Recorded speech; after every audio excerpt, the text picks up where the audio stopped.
मसीह में प्रिय भाइयों और बहनों, प्रभु और उद्धारकर्ता यीशु मसीह के अनमोल नाम में आपको नमस्कार। आज का पवित्र बाइबल पाठ कार्यक्रम का उद्देश्य प्रत्येक व्यक्ति के जीवन में नियमित और सुधारात्मक बाइबल पढ़ने की आदत स्थापित करना है। हमारे वीडियो प्रतिदिन प्राप्त करने के लिए कृपया हमारे चैनल को सब्सक्राइब करें और नोटिफिकेशन आइकॉन भी दबाएं।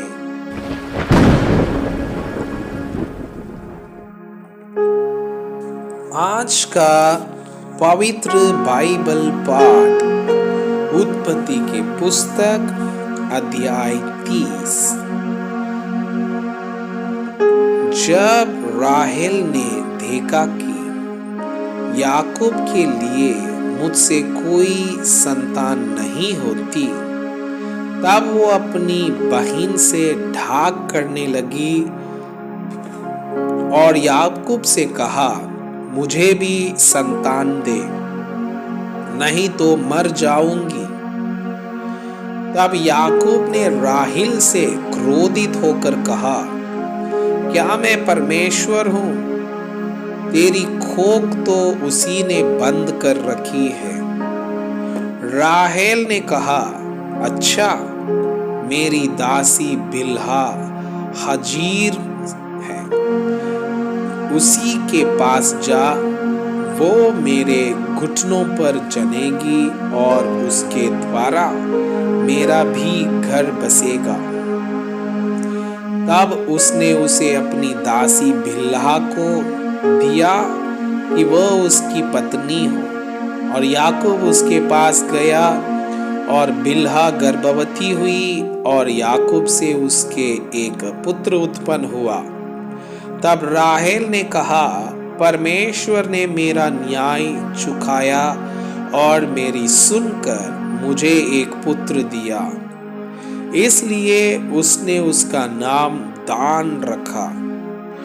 राहेल की दासी बिल्हा फिर गर्भवती हुई और याकूब से एक पुत्र और उत्पन्न हुआ।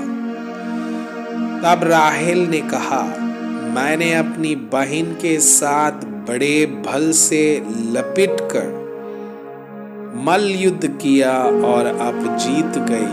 अतः उसने उसका नाम नप्ताली रखी। जब लिया ने देखा कि मैं जनने से रहित हो गई हूँ, तब उसने अपनी दासी जिल्पा को लेकर याकूब की पत्नी होने के लिए दे दिया। और लिया की दासी जिल्पा के भी याकूब से एक पुत्र उत्पन्न हुआ। तब लिया ने कहा, आओ भाग्य, इसलिए उसने उसका नाम गाद रखा। फिर लिया की दासी जिल्पा के याकूब से एक और पुत्र उत्पन्न हुआ। तब लिया ने कहा, मैं धन्य हूँ, निश्चय स्त्रियां मुझे धन्य कहेगी। इसलिए उसने उसका नाम आशेर रखा। गेहूं की कटनी के दिनों में रूबेन को मैदान में दूदापाल मिले और वो उनको अपनी माता लिया के पास ले गया। तब राहेल ने लिया से कहा, अपने पुत्र के दूदाफलों में से कुछ मुझे दे। उसने उससे कहा, तूने जो मेरे पति को ले लिया है, क्या यह छोटी बात है? अब क्या तू मेरे पुत्र के दूदाफल भी लेना चाहती है? राहेल ने कहा, अच्छा, तेरा पुत्र के दूदाफलों के बदले वह आज रात को तेरे संग सोएगा। सांझ को जब याकूब मैदान से आ रहा था, तब लिया उससे भेंट करने को निकली और कहा, तुझे मेरे ही पास आना होगा, क्योंकि मैंने अपने पुत्र के दूदाफल देकर तुझे सचमुच मोल लिया। तब वो उस रात को उसी के संग सोया। परमेश्वर ने लिया की सुनी और वह गर्भवती हुई और याकूब से उसके 5वां पुत्र उत्पन्न हुआ। तब लिया ने कहा, मैंने जो अपने पति को अपनी दासी दी, इसलिए परमेश्वर ने मुझे मेरी मजदूरी दी है। इसलिए उसने उसका नाम इसहाकार रखा। लिया फिर गर्भवती हुई और याकूब से उसके 6वां पुत्र उत्पन्न हुआ। तब लिया ने कहा, परमेश्वर ने मुझे अच्छा धान दिया है। अब की बार मेरा पति मेरे संग बना रहेगा, क्योंकि मेरे उससे 6 पुत्र उत्पन्न हो चुके हैं। इसलिए उसने उसका नाम जबूलून रखा। तत्पश्चात उसके एक बेटी भी हुई और उसने उसका नाम दीना रखा। परमेश्वर ने राहेल के भी सुधि ली और उसकी सुनकर उसकी कोख खोली। इसलिए वह गर्भवती हुई और उसने एक पुत्र को जन्म दिया। तब उसने कहा, परमेश्वर ने मेरी नामधराई को दूर कर दिया है। इसलिए उसने यह कहकर उसका नाम यूसुफ रखा, परमेश्वर मुझे एक पुत्र और भी देगा। याकूब और लाबान के बीच विवाद। जब राहेल से यूसुफ उत्पन्न हुआ, तब याकूब ने लाबान से कहा, मुझे विदा कर कि मैं अपने देश और स्थान को जाऊं। मेरी स्त्रियां और मेरे बच्चे जिनके लिए मैंने तेरी सेवा की है, उन्हें मुझे दे कि मैं चला जाऊं। तू तो जानता है कि मैंने तेरी कैसी सेवा की है। लाबान ने उससे कहा, यदि तेरी दृष्टि में मैं अनुग्रह पाया है तो यही रह जा, क्योंकि मैंने अनुभव से जान लिया है कि यहोवा ने तेरे कारण से मुझे आशीष दी है। फिर उसने कहा, तू ठीक बता कि मैं तुझको क्या दूं और मैं उसे दूंगा। उसने उससे कहा, तू जानता है कि मैंने तेरी कैसी सेवा की और तेरे पशु मेरे पास किस प्रकार से रहें।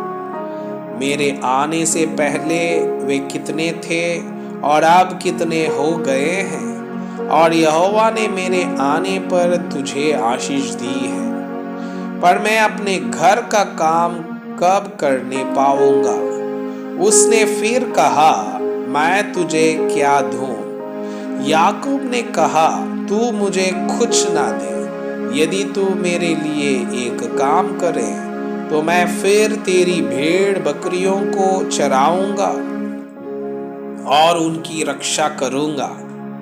मैं आज तेरी सब भेड़ बकरियों के बीच होकर निकलूंगा, और जो भेड़ या बकरी चित्ती वाली और चितकबरी हो, और जो भेड़ काली हो, और जो बकरी चितकबरी और चित्ती वाली हो, उन्हें मैं अलग कर रखूंगा और मेरी मजदूरी में वे ही ठहरेगी।